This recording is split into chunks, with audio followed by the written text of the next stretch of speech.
to Leadership Rediscovered. I'm your host, Laura Siebold, and today I'm really excited to be joined by Major Leaguer Jedd Gyorko. Jedd Gyorko is a former professional baseball second baseman and third baseman. He played in Major League Baseball for the San Diego Padres, St. Louis Cardinals, Los Angeles Dodgers, and Milwaukee Brewers. He was previously the manager of the West Virginia Black Bears of the MLB Draft League. Gyorko attended University High School in Morgantown, West Virginia, playing for the school's baseball team as a shortstop. He was named one of the best baseball players in the state. He then enrolled at West Virginia University and set numerous school records for the West Virginia Mountaineers baseball program. Gyorko won the 2010 Brooks Wallace Award as the best shortstop in the National Collegiate Athletic Association's Division I. Jedd and his wife Carly live in Morgantown with their 4 children. Jedd, thanks for being here. Thanks for having me. Yeah, I'm excited to do this with you. I know a lot of times you are used to talking about baseball, which I definitely want to talk about baseball today, but this podcast is focused on leadership. And so the goal of the podcast is really just to expose people to different leaders from different walks of life who have different definitions of leadership. And when I think about leadership, it can be leading people and it can be self-leadership as well, because there's a lot that goes into that. And I think we're not good leaders of others if we're not good leaders of ourselves too. So I feel like we can cover a lot of bases with all of that today. But I'm curious if you could just start us off by taking us through your leadership journey and moments maybe in your career, in your life, where you felt like you had demonstrated leadership or exposed to great leadership too. Yeah, I could be here for a long time answering all those, but right. Yeah, I mean, just going through, I just like the walk of baseball, you're going to be inexperienced. If you play long enough, then you're going to be experienced. Then you're going to be a rookie, you're going to be a veteran. So with that comes a lot of different leadership styles or leadership things that you've seen. Obviously when you're young, you're looking for someone that's going to guide you in that right direction. Yeah. Someone that you're going to put your trust in. Usually starts with your parents. That's where mine started with. I mean, my biggest leader growing up was my dad. Just because you're with him all the time, you kind of see what he's the guy that's going to take you out back and throw to you and do what he thinks you need to do to get better. Yeah. And that's where I started. And then as you keep going, you start getting into your teammates. Leaders kind of show up pretty quick on a team. You're going to find out who the kids gravitate toward. Okay. So that's kind of on a team. Yeah. And a lot of that comes with, for me, when I got into college, it's pretty easy. The freshmen seem to look up to the juniors and seniors. So I guess that kind of seniority chain. Yeah. But that's not exactly who makes a leader. I think the leaders, as I said, they'll show up on a team. Guys will gravitate toward people that, I guess, just like lead or guide or show the ropes, I guess is what you would say. Show you how to do things, the right way to do things. And that kind of just keeps on going all the way through the big leagues. The younger guys always look toward the older veteran guys that have been there and done it, because that experience you can't teach that experience. Yeah. Experience is what helps younger guys learn how to do things. It guides them, it molds them, and kind of helps you become the person, player, leader that you could become. Yeah, that's great. And I think about just all the different age ranges of people who are on teams. And you think about, a lot of times when we think about teams in the workplace, we think back to sports teams that we were on. That's our first introduction in many cases to being on a team. And I think there's a lot of parents that say, I want my kid to play team sports because of the life skills that you learn. I'm just curious if you go into a little bit more detail about just the characteristics of people who do show up as leaders. Are they the loudest ones in the group or the bossiest ones in the group? Or how would you describe maybe some of those characteristics that come out when you say those are the folks that people gravitate towards? Or if you're trying to encourage maybe a child to be more of a leader in a team, what type of characteristics? Some of the best leaders I ever had were the guys that didn't say a whole lot. Yeah. It's easy to be a guy that's loud and vocal. That doesn't always mean that you're a good leader. Yeah. A lot of times those guys,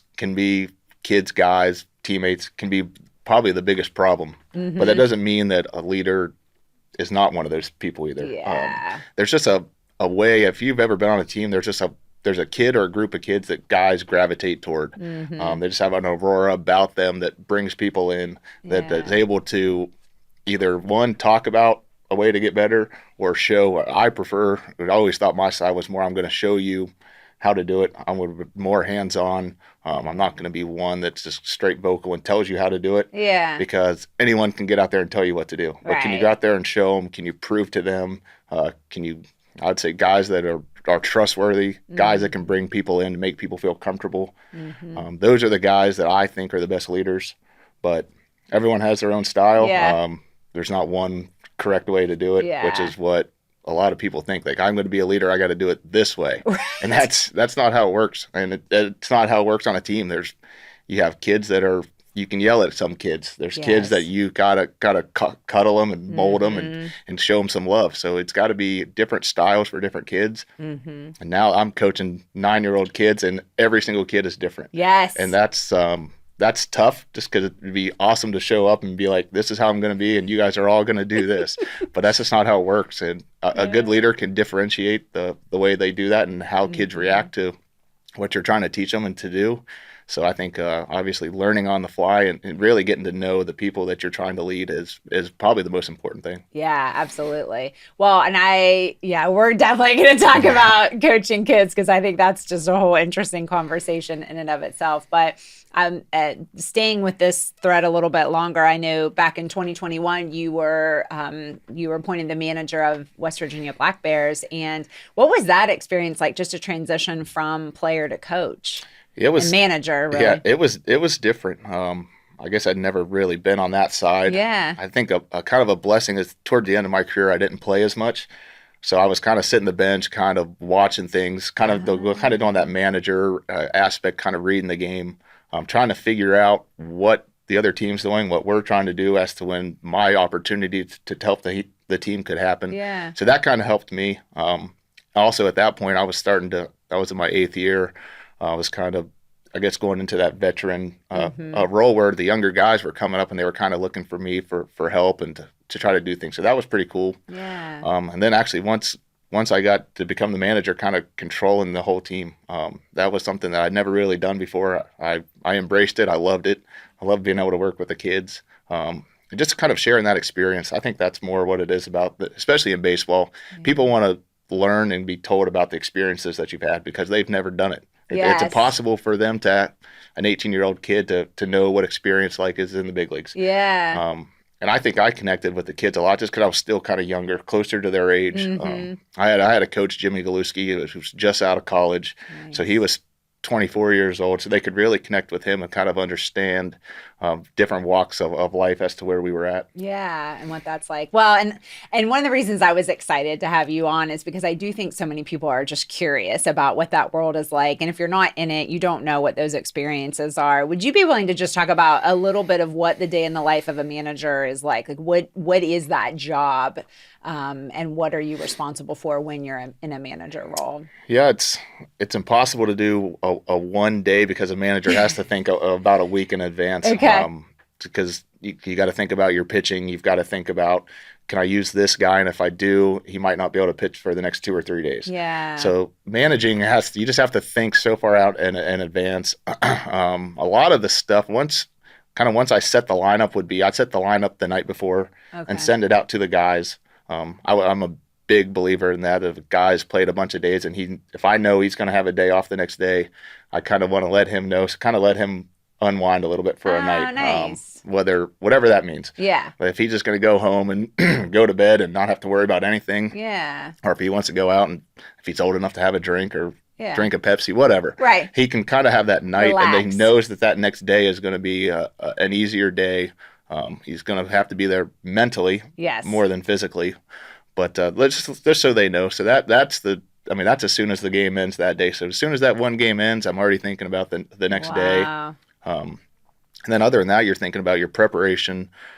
What do you want the team to do that day? What are we going to try to accomplish that day?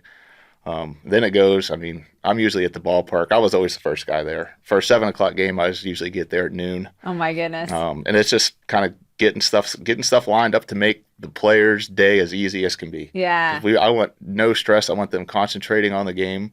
I don't want any of the outside noise happening. Nice. But just that's trying how to get you that. prepped as a player too, right? Absolutely. You were always the first one. I was always the first one there, and I think I was so panicked that I would be late. And that's from my dad. He is crazy about being late, Really? and that he's really passed that on to me. So I mean, I would literally just sit in my locker for like 2 hours, Oh my gosh. like at least I got here. There's no traffic jam. I mean, I was scared to death. I still am scared to death to be late. So that was the one thing that I taught. It's easy to sit here and do nothing, but you can't make up for lost time if you're late. That's true. So, That's true. so time is a huge thing on every single team that I've ever been on, and especially when I became a leader, managing my team now. Like, you're not late. Yeah. There's one thing that I have very few rules, but one of them is don't be late. Yeah. And I think there's a lot to be said for that. There is a lot to be said for that. It's easy to get your work in if you have plenty of time. I think I said you can't make up for that time that you've lost for being late. And I think it's disrespectful. I just think that there's a set time to do things, and you've got to be there for it. Yeah. So I'm sorry I got you off track when you were doing your week in the life of a manager, but you got there early. You're getting everything. That's nice that you care enough about the players to try to make their life a little bit easier. Yeah, without a doubt. I mean, I think that's what good leaders do. They make other people feel comfortable. I always like to lead by example, which I was going to be there early, and I was going to show you the way to do things. Yeah. But yeah, I think just the way you go about things is seen by other people. And that kind of shows these kids, especially the younger kids that I was trying to kind of lead as they start their careers, that there's a certain way to go about it. There's a right way and there's a wrong way. And if you can get on that right path, I know you're going to make mistakes. You gotta know that these kids are going to make mistakes. Yes. But you try to guide them to, if they make this mistake, I think the biggest thing now is if a kid makes a mistake, try to teach them to not make it again. Yeah. So that's where, especially at 9 years old, I mean, we've been working with these kids since September, and they still make the same mistake they did back then. It's just like, how many times am I going to have to keep saying this? But you keep trying to push them to the point where they know what their body is doing, and then they can kind of learn from that. Yeah, and that's hard. That's young. I mean, those kind of mistakes are different than when you're 20 years old making a mistake, or 25. You know, it's such an age gap. At that point, it's like a lot of the on-field stuff is then they're starting to make mistakes off the field. Yeah, where it's going out, not conserving your body, or then women come into play. And, I mean, social life, everything starts happening at that age. So it's like a whole different aspect of stuff. So but I mean, good leaders, they evolve, they change. They don't have one, like I said earlier, there's not just one style of doing things. You have to learn with the times. Things have really changed since I came through. Yes. So it's all just part of it. Yeah, growing and evolving from that. So how would you, I always like to ask people what your actual definition of leadership is. So in your words, how would you define what leadership is? I would just say I'd say the main word is consistency. I mean, that is something that's huge, but a consistent approach to guiding and molding people to do the things that you think are right. I think that's the best way to put it. Yeah. My way of what I think is right is what I'm going to try to guide you to do. I'm going to try to mold you, whatever that means, whether I'm going to be stern with you, if I need to pull back and, kind of put my hands on you and mold you a little bit to give you some love if you need it.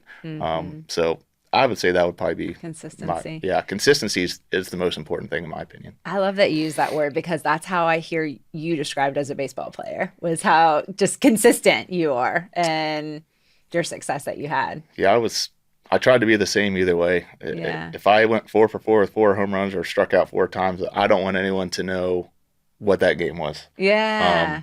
So I was just the same, because I know I had a great coach told me once that yesterday's home run's not going to win today's game. So as soon as that game's over, I mean, whatever you did, good or bad, you learn from it. Yeah. You make that adjustment the next day, and then it's right back at it the next day. Yeah. You just made me think of something of I know many different sports, but I feel like especially baseball is very mental in terms of playing the game. How did you manage that for yourself and just kind of stay mentally focused and capable of handling those situations where you were 0 for 4, as an example? Yeah, I think just your prep work more than anything. I think having a good schedule was huge. A lot of people say it's superstitions. You go out there and you do the same thing. Well, I didn't believe it. I think it was just a routine. Especially when you play in a big league season, 162 games. That's a lot. That's a lot. It's a lot of games. It's grueling. It'll crush you if you're not ready. If you don't have a routine, you don't have a schedule. Yeah. You try to think. I think we played 162 games in 180 days. So you got to figure if you had a different schedule or a different routine every single day, you would just wear you down. You wouldn't be able to make it. So I think your routine like? Do you have anything you're willing to share about just your other than getting there really early? I mean, I could go.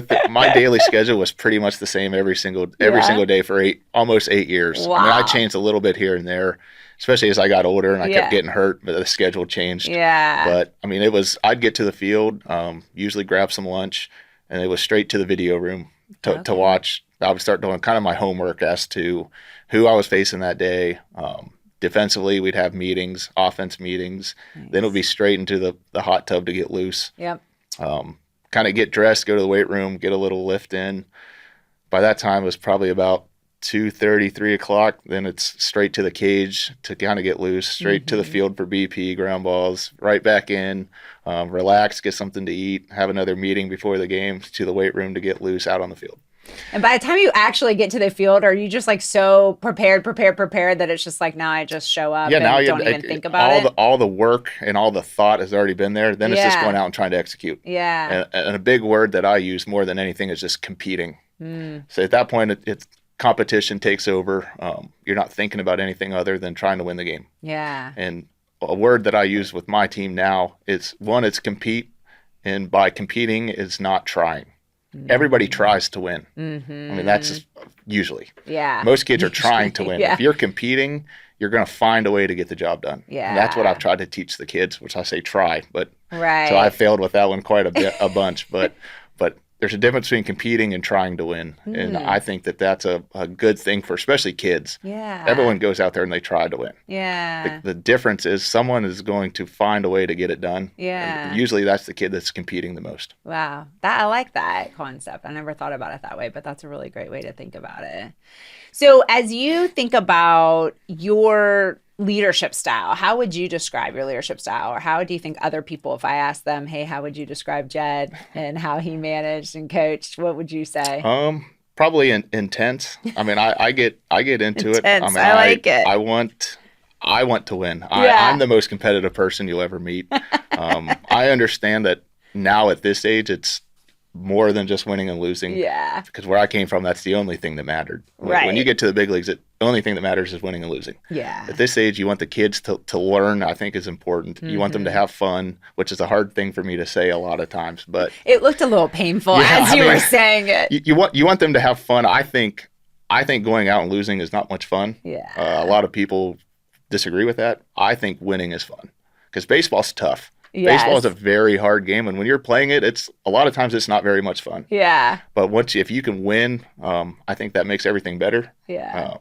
I don't want to say I'm accustomed to losing because I'm definitely not, but I've gotten better at helping these kids through a loss to teach them something. Yeah. Would be a better way to put it. Learning from the experience. Exactly. Yeah. But I think it's important, especially today I don't want to say the way kids are because I don't think people have changed that much, but I think that there needs to be an emphasis on winning, competing, just going out there. And like I said, going out there and trying that's not good enough. It's not good enough in this life.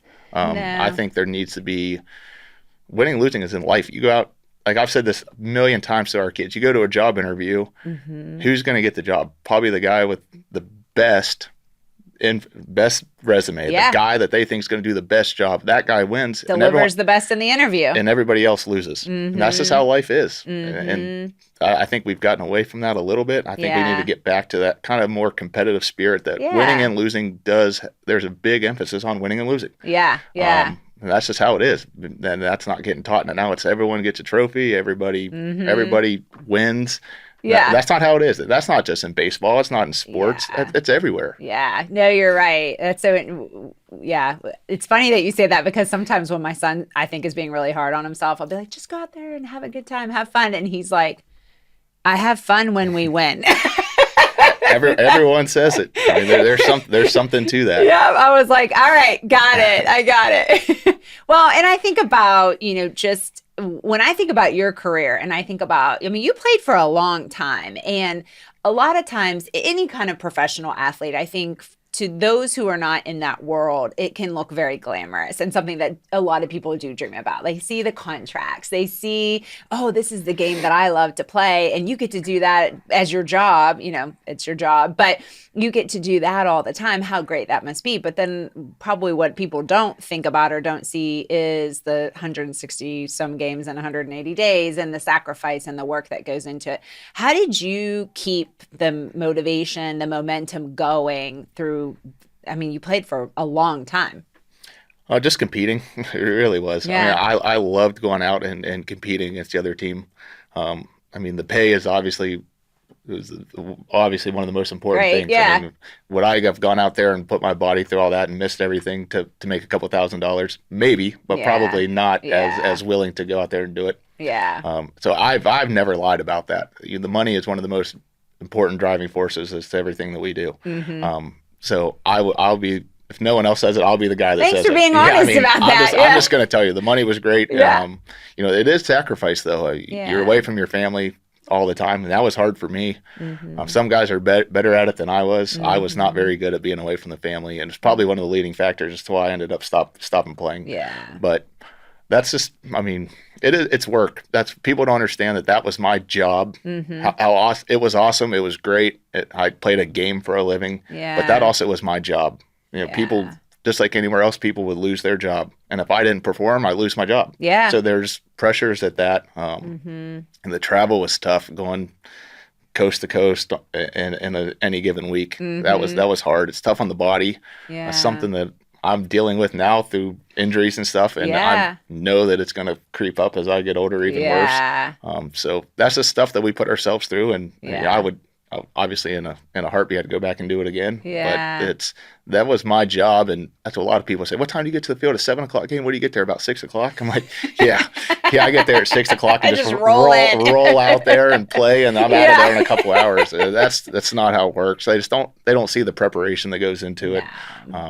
Just stuff like that. But why would they? Yes. There's no reason for them to understand kind of everything that we had to go through just to play a single game. Yeah, but I think it's important to be aware of, because again, I think if that's their dream, then you need to be aware of what you're really getting yourself into, and that it's not, there are certainly great aspects of it and things that you can do that, money affords you or whatever, but at the same time, you're putting in the work, and it is your job. It's not just like, this is my hobby. This is something a game I love to play. I mean, you do love to play it, but it's a lot more than that. I think people need to know that. Yeah, that was the cool thing about the draft league, is these kids were just out of college. They're trying to get drafted, and that they're rolling kind of right into that lifestyle. Yeah. And college was a lot different. I mean, you do your preparation, but it's not anything, especially when I came through, we didn't have video, or there was no like scouting report. Yeah. Now, I mean, these kids, you get on a minor league team and they give you an iPad and it's got a list of every pitcher you might face for the next 5 years. Wow. So it's just like so much information's thrown at you. You've got to learn to kind of decipher through what's important. Yes. And I thought that was kind of cool for me to teach those guys, because I would watch video and I would use it as a resource, but it's not the live or die by what's on this computer. Right. I was able to teach them experiences just through what I had, which that was my favorite part of it. Yeah. These kids, they're so eager. They were so eager to learn, which I think is different than kind of the perspective of people now, that kids are soft. The kids don't want to do anything. Yeah. I think that's bullcrap, to be honest. Yeah, because I worked with these kids, and even when I would yell at them, they would respond. There's a time and place to get on kids, I think. They need that push. They need a push. They need to know that what they're doing is unacceptable. Yeah. And there's a way to go about it. There's sometimes I go too far with being a little stern on them, but you know what? The kids responded. They need, and the one way you can go about that is the kids got to know that you love them. Yes. You've got that respect. Yeah. If you can get that, you're not going to get any kid to do anything you want if they don't respect you, if they don't trust you. Absolutely. So I think it starts with that. You build that trust, and once you got that trust and the kid knows that you care about them and you want what's best for them, you can get on them. That's your way of saying that, hey, it's gone a little bit too far. You need to lock it back in a little bit. Yep. And you just got to and that's a part of knowing each kid on your team as well.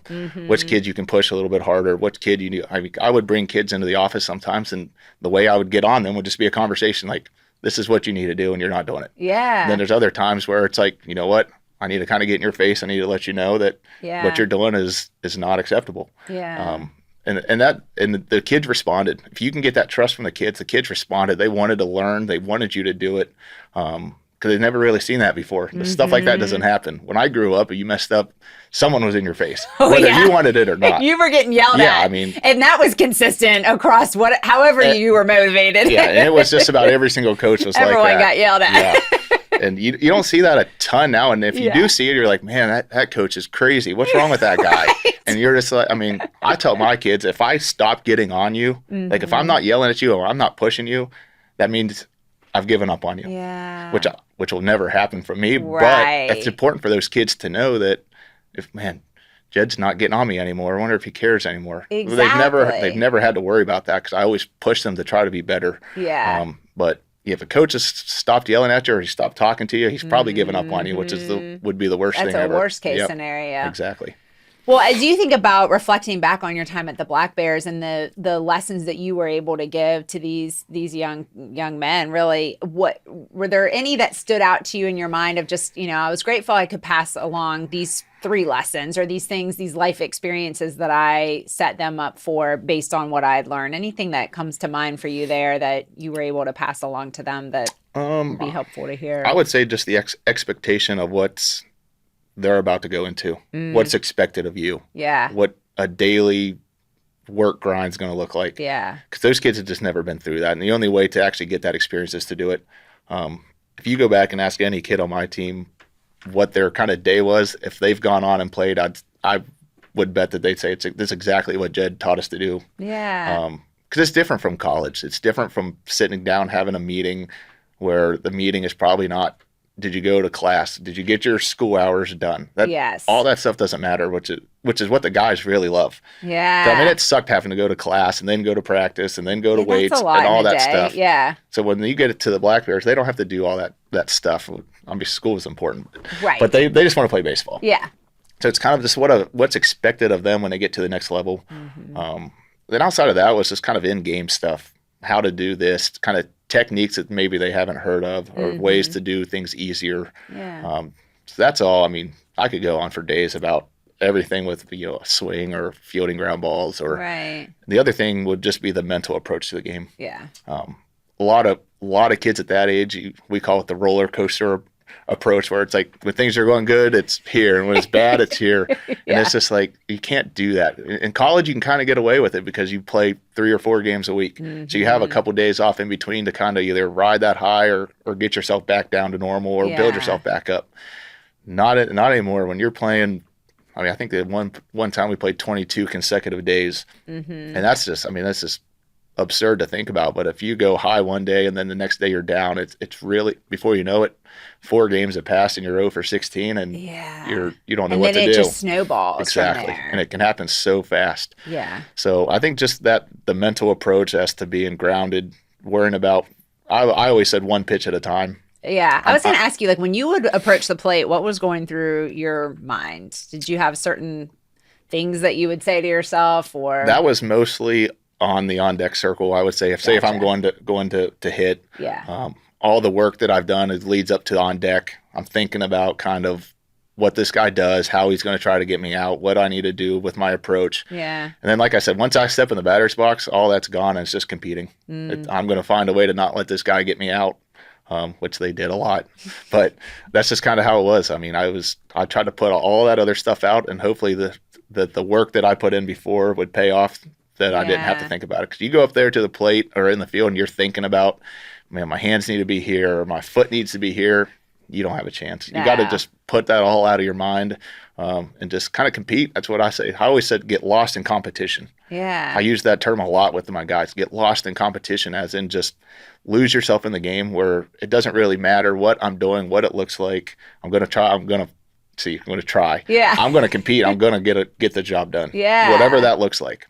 Well, but I like that because you're not so much consciously thinking about, like, I got to do it, this way, and I got to make sure that this is right, and my foot has to be here. And I mean, there's so much to think about that while you're thinking about all that, I'm sure the ball's passed you by at that point. And so just kind of letting it do what you trained to do and what you've prepared for, and just letting it come naturally. Yep. Preparation's huge. You got to be, got to be prepared because the game can be so slow. I mean, there's so much time of just like thinking about, what I just do. Last inning, I struck out. Why'd I strike out? And then, you miss a pitch playing defense, and that can't happen. So you got to trust your preparation, and that is learned. That's that's what we've tried to teach the kids now. The older kids, they kind of have a form of preparation. You kind of mold their schedules and their work, which is nicer.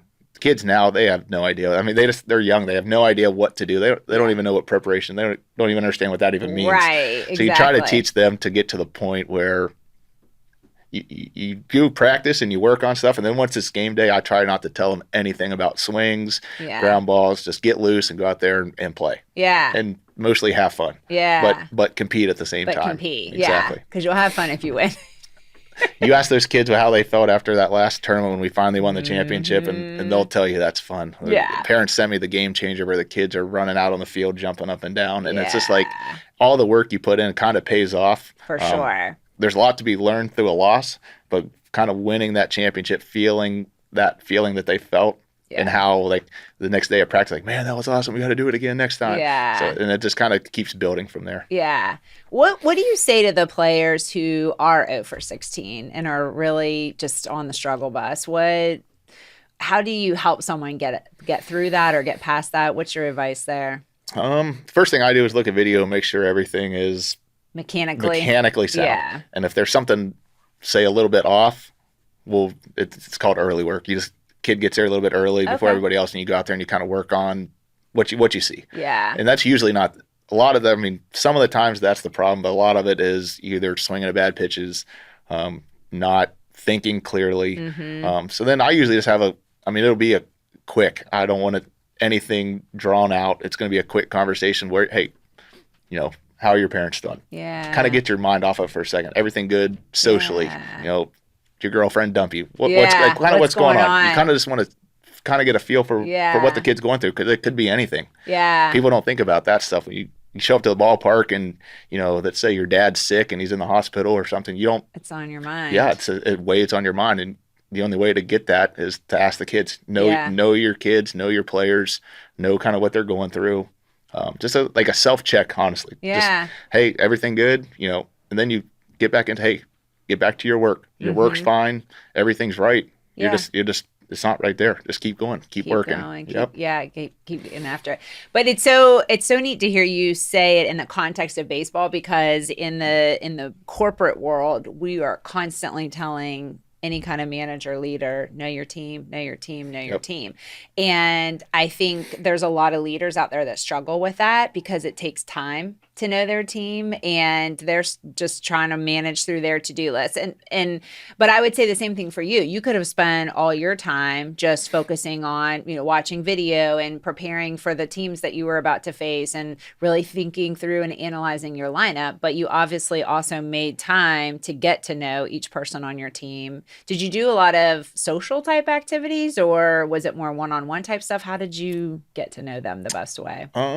Mostly just one-on-one. I think like a big thing for me is I guess you could kind of put this in a corporate world where you walk past your boss's office, and if the door is always closed, you're never going to go in there. Like there's no way to go in there. Yeah. Like there's no relationship, there's no talking, there's nothing. The big thing for me was it was a mandatory open door policy. Love that. So if I had a meeting with, say, one kid or a couple kids, say the pitchers came in, the door was always open. Mm-hmm. Like it got to the point where at the end of the year, position players would start sitting in on the pitchers' meetings. Wow. And it was just like, you know what? I'm going to try to learn what these pitchers are doing. Like, why are the pitchers doing this? Yeah. And how can I translate that? Same with some of the pitchers would come into the hitters meeting. Like, this is what we're going to try to do to beat the other team. Like, that could be useful information. Love that. Yeah. Or if a kid would just walk by the office, like, you never walked past my office where you didn't get caught. Like, if you didn't want to come talk to Coach Jedd, like, don't walk past my office. Because I'm going to ask you how you're doing. Like, I was big on constantly, like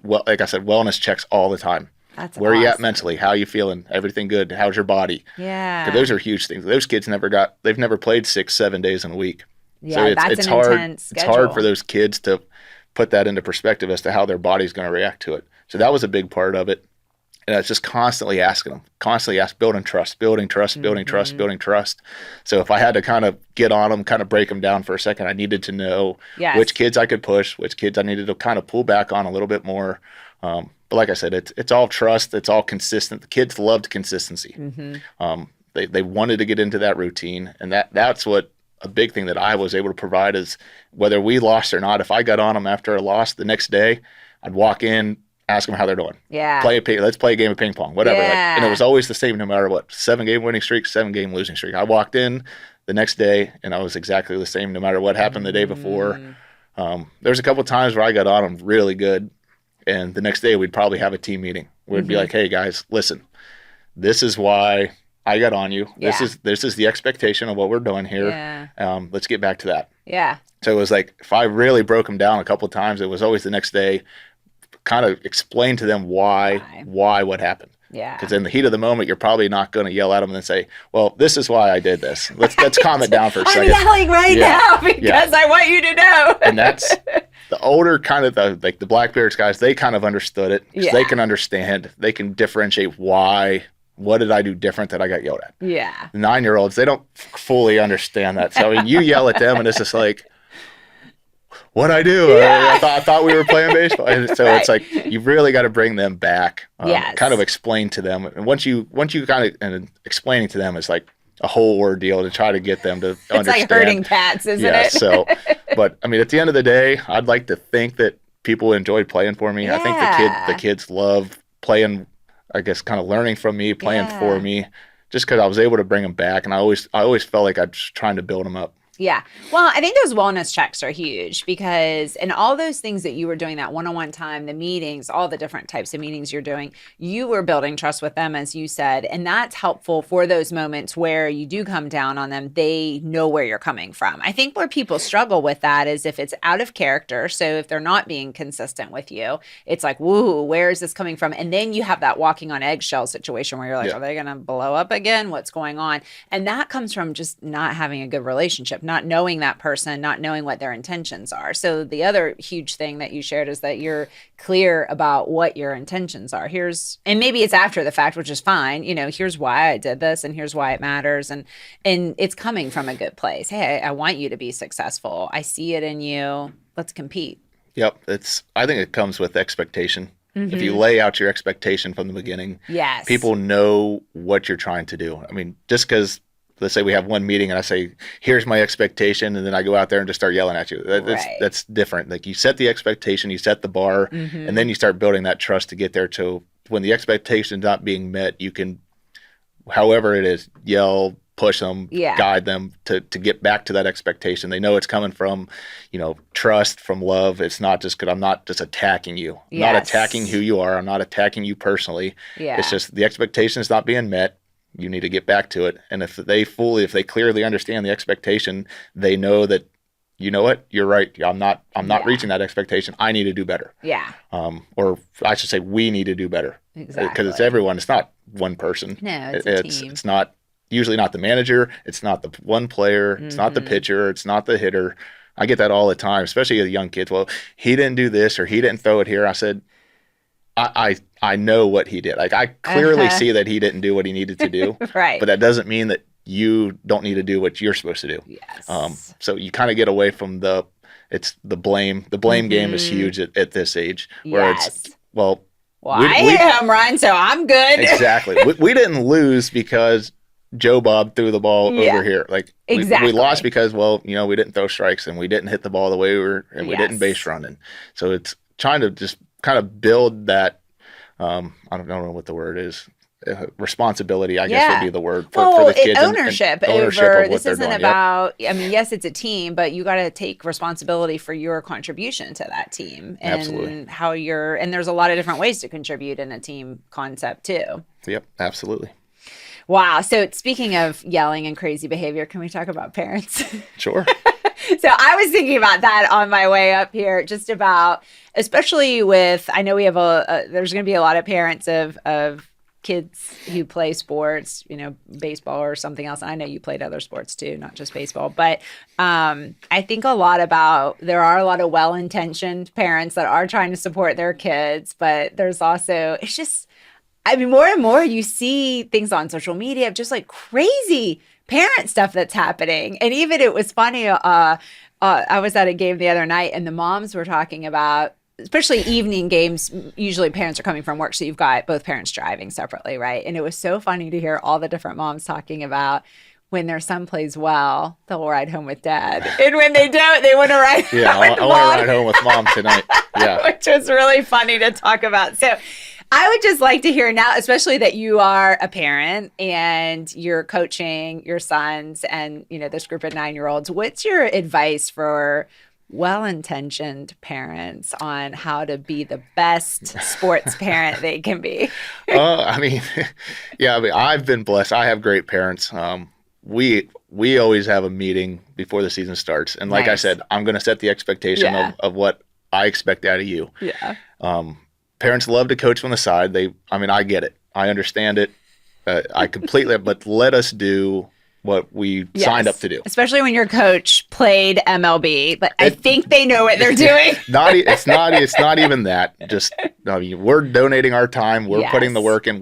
We see, not that you don't see your kid every single day, but we see them working every single day. We know what we want them to do and what we're trying to do. And it's really tough for a 9-year-old kid's going to listen to everything that's told to him. Yes. So if dad's saying do this, assistant coach is saying do this, I'm telling him to do this. He's going to try to do every single thing at the same time. Yeah. It's just how they are. They can't differentiate what's right and what's wrong. So one, let us do our thing, whatever that is. Right. I mean, if it's bad, if it's really bad or what you think is not right, this is what I've told my parents. I don't want to hear any chirping, any chatter behind my back about anything that me or my coach is doing. Yeah. If you have a problem, I'm about as open as a person as you're ever going to. I'm an open book. You're going to know exactly what I'm thinking, how I feel at all times. Mm-hmm. So just come and talk to me, and I'll tell you, you know what? And I'll admit when I'm wrong. I have no problem doing that. Yeah. But if I want things done a certain way, I don't want you to be telling parents that I don't know what the heck's Jedd doing out there. Whatever. I mean, I don't care. Just come and talk to me. I'll tell you exactly what I'm thinking and where I messed up or what I think is right. Mm-hmm. So one, we don't have any of that discussion. That can tear a team apart in a heartbeat. For sure. I can't stand it. I've seen it before, and I just won't allow it on my team. Yeah. But then also because the kids hear it too. So then you could have kids on the team also being critical of their coaches because they're hearing their parents. Yeah, if you're in the car ride home. My wife and I will talk in the car, and like we're being quiet. We're just kind of talking about anything. And the kid and Brody or Kane in the back, what are you guys talking about? What did you say that for? They're listening. Always. They're always listening, and they pick up on. You could say 100 good things, and if you say one bad thing, that's the only thing they think about. They talk about it forever. Yes. They're always listening. Like I said, just set that expectation that. And same with the parents. You got to show the parents that you care about their kid. Yeah. Because for the most part, I mean, every parent wants their team to win. Yes. But they want their kid to do well. Yeah. That's the most important thing to them. Yeah. Just like me. Like when I go out on the field, I want the whole team to do good. But do I want Brody to play really well? Yes. Of course. Of course. You always want your kid to do well. Right. And that's your number one thing. You're not there. I mean, for the most part, you're not there to see the other kids do this and do that. You want to see your kids succeed. Exactly. And I show them that I want the same exact thing. Yeah. It's not like if I get on your kid, which I get on the 9-year-olds, I think they need to be guided in the right direction. Yeah. Sometimes it's more stern than others. Mm-hmm. That's just how it is. Yeah. But I think for me, every single parent knows that I care about their kid. And once they know that I care about their kid almost as much as they do, it makes it a lot easier on that end. For sure. And like I said, that's just trust. I mean, that's just being there, proving it. I think proving it that you care about them. Yes. I mean, a coach that shows up late or it's not there all the time or it just shows up and doesn't really get involved with the kids and then comes out and starts yelling at your kid, I can understand where there could be some issues. For sure. Playing time, that's always a big topic. I tell the parents, I said, listen, come to practices all the time. Come to the games. You're going to see if your kid deserves to play or not. Mm-hmm. Like if I'm constantly telling your kid, one, I know they're going to make mistakes. I expect them to make mistakes. They're going to. Yeah. But it's effort, care. Are you playing the game the right way? Yeah. Those are my big things. And are you trying to do what we're trying to teach you? Yes. Like I said forever, I said, you can do it your way, which has not been very good, or you can try to do it my way. Right. I said, I'm not telling you to do it my way because I understand you're just not going to do it. But I want to see you attempting to do it the way we're teaching you. Like if you can make a mistake attempting to do it the way I I told you, then I can live with that. Exactly. There's no issues at all. But when you keep reverting back and you're not going to listen, and then once the effort's not there, the effort's the easiest thing to do.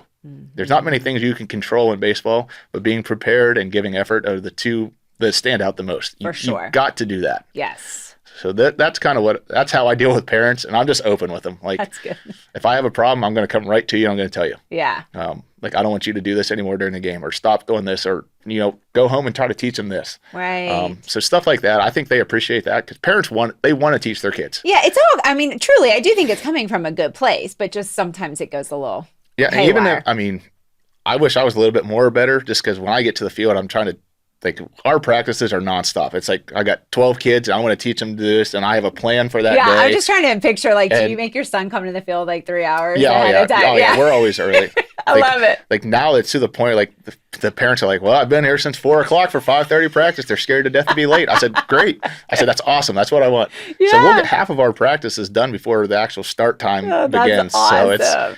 So it's almost just like, I think it's important just to build for anything in life. Yeah. It's just kind of setting them up, not for just baseball or sports or anything. It's setting themselves up to be successful, which is most important. Because if you think about it, I think we talked before about the statistics of kids playing, even getting drafted or playing major league. It's not very high. No, it's not so high. What I try to do is teach them stuff that's going to make them successful in life, wherever that is. Yes. Yeah, because you're right. Even though a lot of them do dream about that. And I do want to hear your advice on that too. But yeah, the odds are not in their favor. For the people who are out there that want to do this, don't have a backup plan, what advice would you give them on how to best compete, how to best get after it?